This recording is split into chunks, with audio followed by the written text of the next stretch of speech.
Et la France refuse d'accepter qu'aujourd'hui la jeunesse est réveillée, elle refuse d'accepter qu'elle ne peut plus se comporter comme avant, en paternaliste, qu'elle ne peut plus manipuler, qu'elle n'a plus le volant entièrement. Mais elle se débat.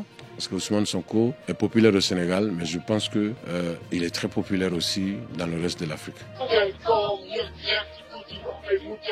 Non seulement une victoire du Sénégal face à la si grande France, mais aussi une victoire de l'Afrique tout entière face à cette grande dame blanche. Le Sénégal aura choisi avec lucidité son président de la République, M. Bassirou Diomaye Diakhar Faye, non seulement pour le plaisir de déloger le désormais ex-président M. Macky Sall, mais surtout pour élire un homme dont nous sommes certains de son intégrité, un homo sénégalensis bon teint, une personne qui nous ressemble physiquement, mais qui en plus a nos valeurs et nos urgences. Une personne qui saura mener ce pays sur le véritable chemin de l'émergence. Le 2 avril 2024, un jour tant attendu, est arrivé à son aise. Bassirou Diomaye Diakhar Faye a prêté serment et a juré de remplir fidèlement devant Dieu, Allah le seul puissant, et devant la nation sénégalaise, la lourde charge de président de la République. Mais je suis heureux parce que je constate que le peuple est en train de se réveiller. Je constate que la jeunesse est en train de comprendre que c'est en fait le peuple qui a le pouvoir. C'est ça. Parce que les politiciens font en Afrique comme si c'est eux qui avaient le pouvoir. Mais en fait, ils sont rien. Nous sommes plus nombreux qu'eux. Et donc, je pense que le Sénégal, aujourd'hui, a été un peu un laboratoire pour la jeunesse africaine. Le fait qu'aujourd'hui, malgré que tous les adversaires étaient pratiquement des milliardaires, alors le peuple a décidé que c'est Diomaye Faye. Le peuple a décidé que c'est Ousmane Sonko qui va le diriger. Et pour moi, c'est un événement historique. Pour moi, je pense que c'est un événement qui va inspirer d'autres jeunes. Comme je le disais plus tôt, c'est aussi une bataille de gagner pour l'Afrique tout entière. Mais la guerre n'est pas finie sitôt. Ce n'est pas parce que je suis sénégalais que je demanderai à mes frères du reste de l'Afrique de prendre exemple sur cette jeunesse. C'est vrai que ma jeunesse a subi. Il y a encore quelques années, peu d'entre nous connaissaient les armes et leur pouvoir de destruction. On ne voyait certaines scènes que dans les films. Il était très rare que des gens se fassent tuer par balle au Sénégal. Mais à partir de mars 2021, et tout ça pour empêcher que ce jour n'arrive, des dizaines de nos frères ont été lâchement abattus. Qui, porteur du drapeau national dans une manifestation, reçoit une balle en pleine tête sans aucune raison visible, qui, armé de pierres, se retrouve avec une balle dans le cœur, car représentant sûrement un danger imminent pour l'homme à 300 mètres de lui. Cet homme détenteur d'une arme de guerre, prêt à appuyer sur cette maudite détente. Après des dizaines de morts et des centaines de détenus politiques, le peuple a décidé de choisir la voie des urnes. Sachant bel et bien que le président avait préparé son arsenal, prêt à en découdre avec quiconque essaierait de lui voler son précieux.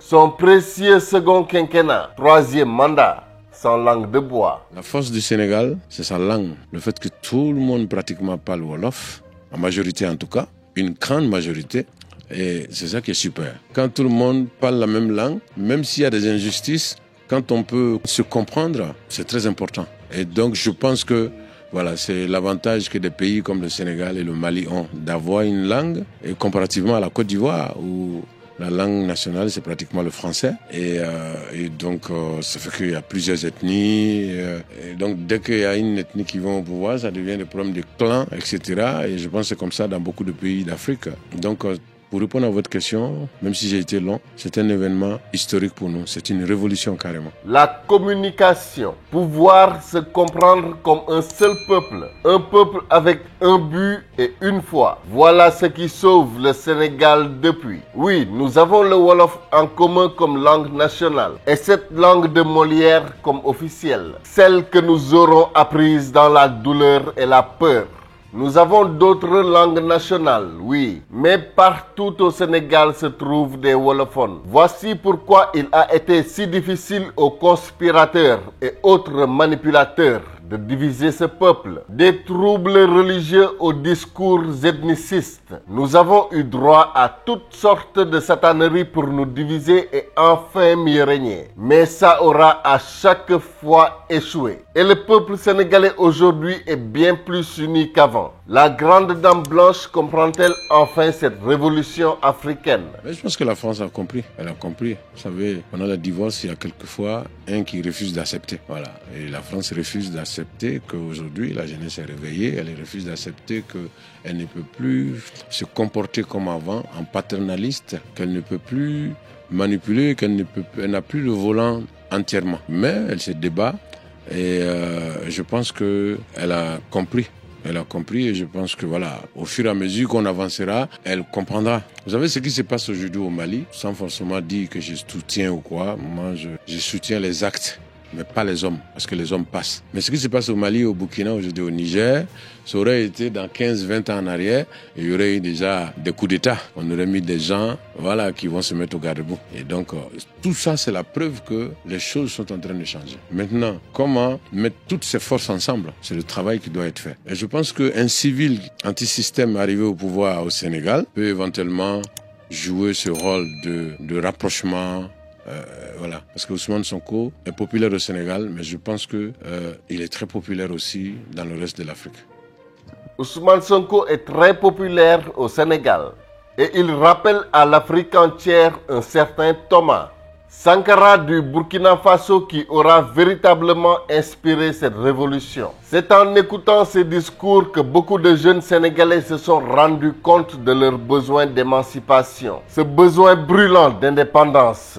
Ce besoin de réussite et de ne plus fuir ses responsabilités, préférant devenir la casse-croûte d'un requin blanc ou gris. Ousmane Sonko nous est apparu comme un rêve dans un cauchemar et nous a fait réaliser que c'est possible. Nous aussi avons le droit de vivre libre. Après 400 ans d'esclavage de nos ancêtres, la colonisation suivie de la dépendance, il est temps que l'Afrique se libère de la France. Il est temps que la jeunesse africaine arrache des mains de ses bourreaux son indépendance. En ce moment même, beaucoup s'attendent déjà à ce que le président Bassirou Diomaye Diakhar Faye trahisse ma confiance. Pour quelle raison? Le luxe, les voyages ou les beaux yeux de ce monde? Bassirou Diomaye Diakhar Faye est un musulman pieux. Il n'a jamais été dans quelque loge maçonnique, n'est pas à la solde de la France et n'a été propulsé par aucun lobby. Sinon le peuple, la nation sénégalaise est la seule entité à laquelle le président Bassirou Diomaye Diakhar Faye devra rendre compte. Nous lui souhaitons tout le courage du monde. À partir de ce jour, le destin du Sénégal est entre ses mains et lui entre les nôtres, nous les patriotes africains du Sénégal, nous le peuple africain, nous le nouveau Sénégal. Diomaye moy Sonko, Sonko moy Diomaye, à bon entendeur. Salam.